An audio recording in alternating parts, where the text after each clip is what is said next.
जय हिंद विद्यार्थियों। आप सभी का स्वागत है मेरे इस YouTube channel math science zone में। तो आप सभी कैसे हैं? मैं आशा करता हूं कि आप सभी बहुत अच्छे होंगे और मन लगाकर पढ़ाई करते होंगे। तो हमने क्लास 10th के पिछली वीडियो में बहुपद का बेसिक हमने समझा था। आज के इस क्लास में हम बहुपद के एक्सरसाइज 2.1 को हम लोग शुरू करेंगे और उसमें वीडियो के अंत में ये भी समझेंगे कि बहुपद का जो आलेख होता है उस आलेख के सुमेकों की संख्या हम लोग कैसे पहचानेंगे और किस प्रकार के बहुपद का आलेख किस प्रकार होता है। इस चीज को जब आप समझ लेंगे तो इससे मिलता जुलता जितना भी ऑब्जेक्टिव होगा, इससे संबंधित जितना भी ऑब्जेक्टिव होगा वो आपसे छूटेगा नहीं। जो इस प्रकार का ऑब्जेक्टिव आपके परीक्षा में हर एक साल प्रत्येक साल आपका पूछता रहता है। तो चलिए आज के एक्सरसाइज को हम लोग शुरू करते हैं। तो एक्सरसाइज 2.1 का यह फर्स्ट क्वेश्चन है कि किसी बहुपद px के लिए y बराबर px का ग्राफ दिया गया है। यहां एक कोई बहुपद है px।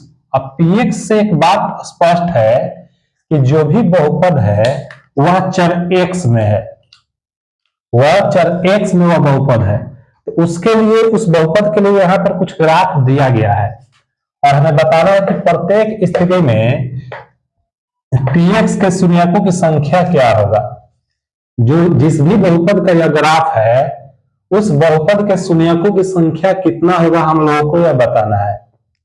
तो याद कीजिए कि हमने आपको बताया था कि एक घातीय बहुपद के शून्यकों की संख्या 1 हो सकता है, द्विघातीय का 2 हो सकता है, अधिकतम शून्यकों की संख्या।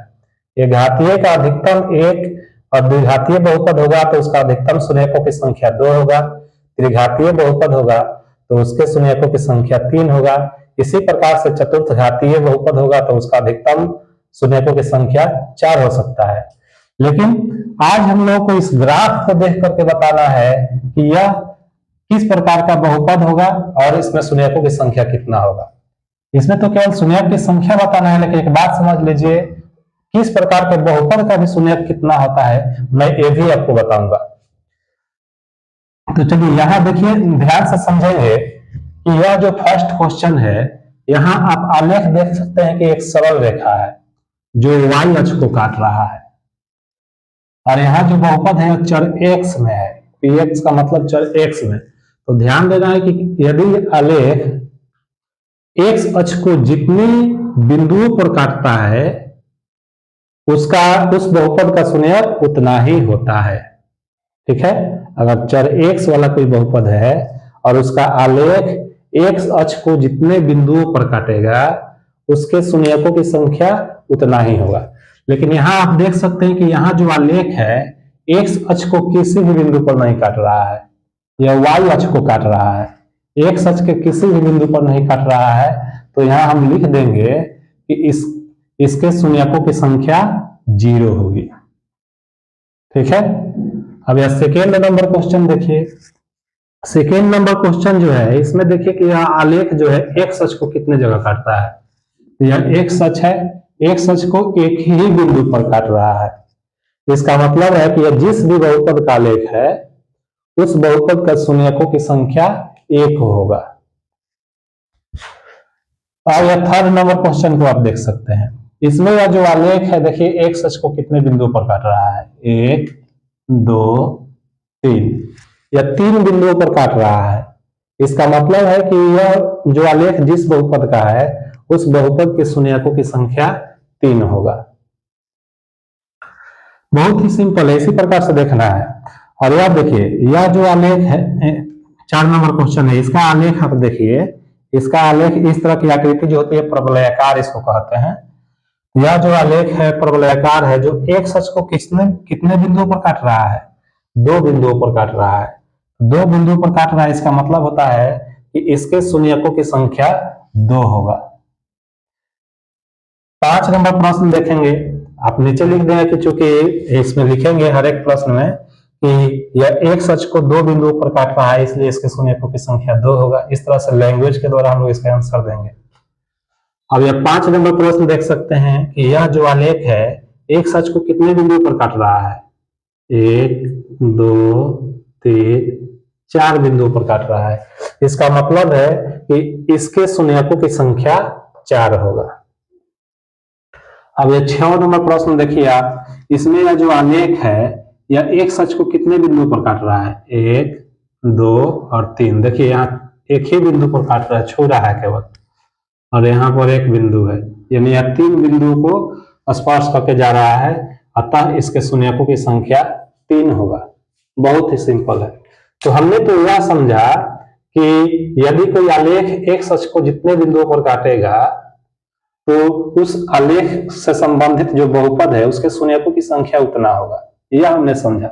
लेकिन एक बात और ध्यान रखना है जिससे आपका ऑब्जेक्टिव नहीं छूटेगा, ठीक है, उस प्रकार से संबंधित। तो यहां ध्यान देने वाली बात है किस प्रकार के बहुपद का आलेख कैसा होता है और उसके शून्यकों की संख्या कितनी होती है, ध्यान दीजिएगा। तो यदि कोई बहुपद एक घातीय है, ध्यान दीजिएगा कि यदि कोई बहुपद एक घातीय है तो उस बहुपद का आलेख सरल रेखा होता है, ठीक है, इस तरह का एक सरल रेखा होगा और उसके शून्यकों की संख्या 1 होगी, ठीक है, क्योंकि घात 1 है तो शून्यकों की संख्या 1 हो सकता है। और यदि कोई बहुपद जो है आपका द्विघातीय है, यदि कोई बहुपद द्विघातीय है तो उसके आलेख जो होगा उस आलेख का आकार जो है प्रवलयाकार होगा। प्रवलयाकार कहने का मतलब इस प्रकार की आकृति, इस प्रकार की जो आकृति है इसको प्रवलयाकार कहते हैं।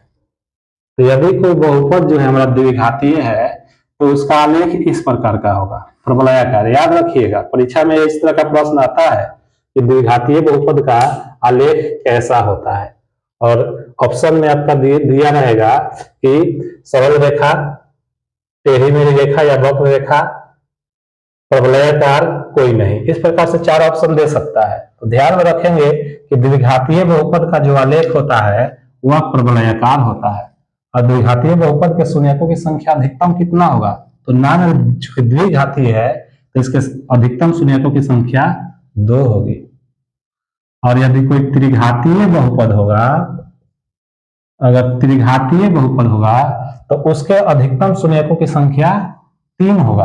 अब त्रिघातीय बहुपद का आलेख कैसा होता है? त्रिघातीय बहुपद का आलेख एक वक्र रेखा होता है। वक्र रेखा का मतलब टेढ़ी मेढ़ी रेखा। तो इन सब बातों को ध्यान रखिएगा, इससे संबंधित ऑब्जेक्टिव आपका बहुत पूछता है प्रश्न में, ठीक है, परीक्षा में भी, आपके बोर्ड के परीक्षा में भी आता है। तो आज का यह बहुत ही छोटा चैप्टर रहा, 2.1 समाप्त हुआ। तो अगले क्लास में हम लोग फिर एक्सरसाइज 2.2 को लेकर मिलेंगे। तो यदि यह वीडियो आपको अच्छा लग रहा है तो इसे लाइक, शेयर और सब्सक्राइब जरूर कीजिए और अब बहुत ज्यादा मन लगाकर आप लोग पढ़िए। धन्यवाद।